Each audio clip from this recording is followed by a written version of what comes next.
Just Drew Pomeranz, adding him to the 26-man roster, what excites you guys about what he could potentially bring? He was such a big part of us last year. Obviously made the small trade with Seattle, didn't know what to expect, and he came in here and he pitched massive innings for us the whole year. Obviously he struggled a bit with the Angels. Our hope is that we can get him back on track, and obviously we've got opportunity to throw leverage innings. So no expectations, just we believe in the competitor, believe in the person, and hopefully we can get him back on track. You've made so many little waiver wire moves. You picked up Peterson. Some guys are starting to get healthy. Do you want to see what it kind of looks like over the next few weeks as you get through the break and closer to the deadline? I think the market kind of determines that anyway. It's not like there's tons of teams that are looking to move players at this moment. I mean, everything is so bunched together. So I think that's what's going to happen. We'll keep making small moves and keep trying to patch holes and do those things. And the hope every time is that you churn through and you find a guy or two that can really help you over the long haul. And I hope we can find that and look back and say like this period of time and this of flux in the bullpen and then rotation allowed us to find something, and hopefully we can do that. This next week, does it punch a hole in the trade conversations with the draft coming up? Does it distract people who are usually talking? It does. I think people are pretty locked in through the draft, but this in general, I mean, my expectation is that there's not a lot of sellers. I think that the expectation is that it's going to take till close to the deadline for some of those things to sort out. So yes, I do think the draft is usually a quieter time, but I also think it's the nature of how the standings look right now. This has been obviously a very odd season in the sense that it's been so up and down, and the odds of the playoff odds, the World Series odds, that it impacts your decision making right before the trade deadline. So does that, these next 3 weeks or whatever, these next 4 weeks, how important are they to how aggressive?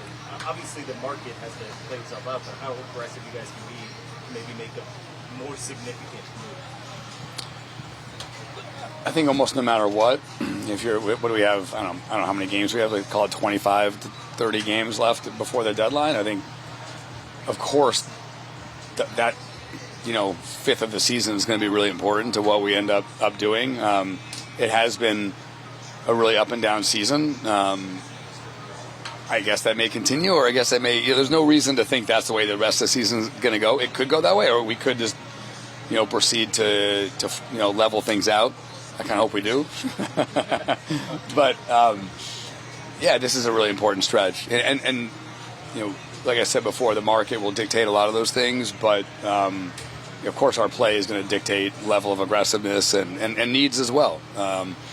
There's those games, there could be injuries in those games and things that happen during the course of that determine what we do. So we got about a little more than a month to go, and it'll be interesting to see how we play during that time, and that will determine a lot of what we do before August 3rd. The unstable tenure of next season, how much does that come into play for you guys in your internal conversations when it comes to this type of conversation?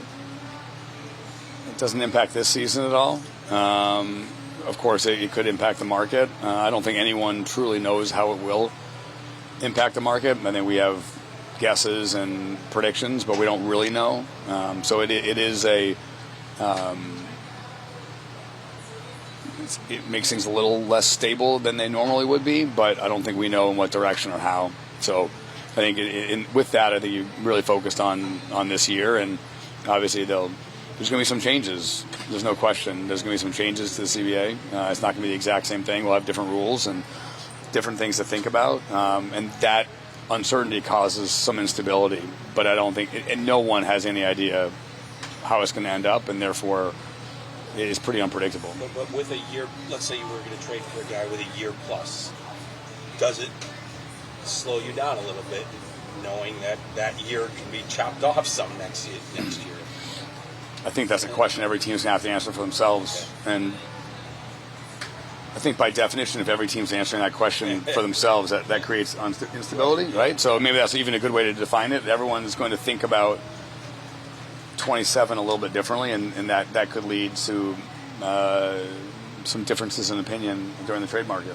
Regiman told us the other day that down that play in Milwaukee that he's had a bunch of soft tissue injuries. And said he should have ran, but he's being precautious. Are you okay with that kind of thinking, knowing that he does have a history of some injuries like that? Yeah, I'll be honest. Like that play wasn't. I didn't discuss it. I didn't discuss it with Craig. Our players haven't discussed it. I mean, I feel like that's kind of a non-issue. I mean, I think probably my favorite thing about this team is that this is the best prepared team I can ever imagine in terms of. I mean, they're in here every day. They're so diligent, both with their bodies and with the advanced reports and trying to figure out how to win a game. That it doesn't really even enter my mind that someone is not trying, that someone is not giving their 100%. If one of our players, Alex being one of them, but any of our players kind of shut it down in those moments, because they're thinking about those kind of things, and I think that I trust them to make those decisions. And like I said, like that to me is like if you said what's one completely stable element of our team, I think it's that diligence and that preparation. Do you care about how it's represented to the fans when they see that, and how media describes it to them as to the function of that? I think if anyone follows this team carefully, they know that this team's incredibly diligent.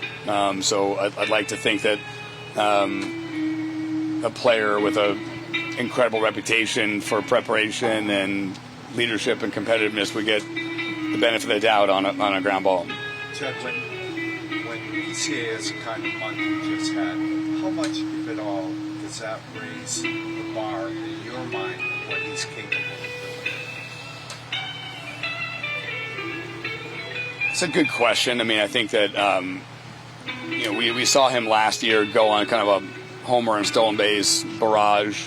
Kind of in a little bit earlier than this time of year last year, but so that part of it doesn't make me think differently. I think what makes me think differently is the walks and the approach at the plate. I told him the other day I thought his at bat against Morion was the best at bat I've ever seen him take. He ended up in a walk, but he battled one of the best lefties in the game and laid off a chase slider to walk. And I think we all have watched him not do that a lot of times in that same situation. So I think he showed over the last month or so like real maturity in his approach.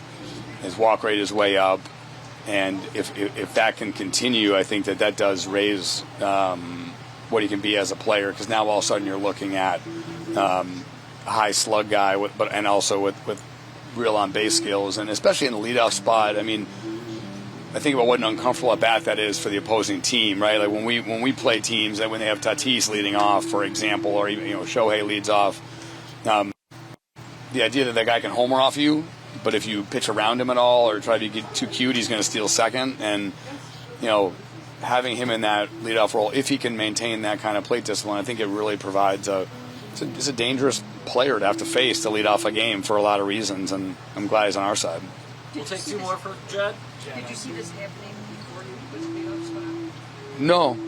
I think it's something we've talked about endlessly with him, about him, is that that's sort of the critical step is the chase rate. And to his credit, he's worked really hard on it, really hard. He and John Maley have put in this unbelievable number of hours and conversations about this, and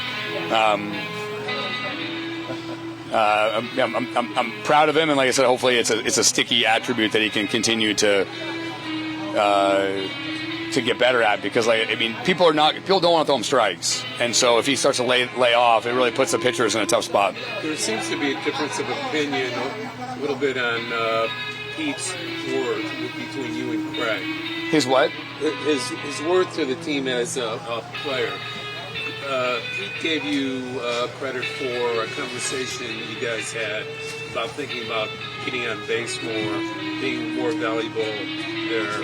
And Craig's contention all along has been he's a home run hitter. We want him to be a home run. So that's mean, it's not a fist fight, but there is a philosophical difference in what we hear. I think that if he's sacrificing, getting the ball in the air to the pull side and hitting for at the expense of some walks, I completely agree with Craig. If he can do both, like he's done for the last month, I'm pretty sure Craig would agree that that's. I think what Craig has talked about, and we've had this conversation a lot, is if he's going to have to sacrifice power to draw those walks, is that the trade-off that you want? Because he does have a pretty incredible ability to hit the ball in the air, to the pull side. Obviously, if you can do both, that's fantastic. He's proven he can do both. I agree with him. If you don't want to sacrifice anything, you don't want him to sacrifice his strengths in order to accomplish that. But right now he's not. And as a result, I think he's like kind of supercharging our offense with by not only hitting homers but getting on base as well. Thanks, sir. Awesome. Thanks. Thank you.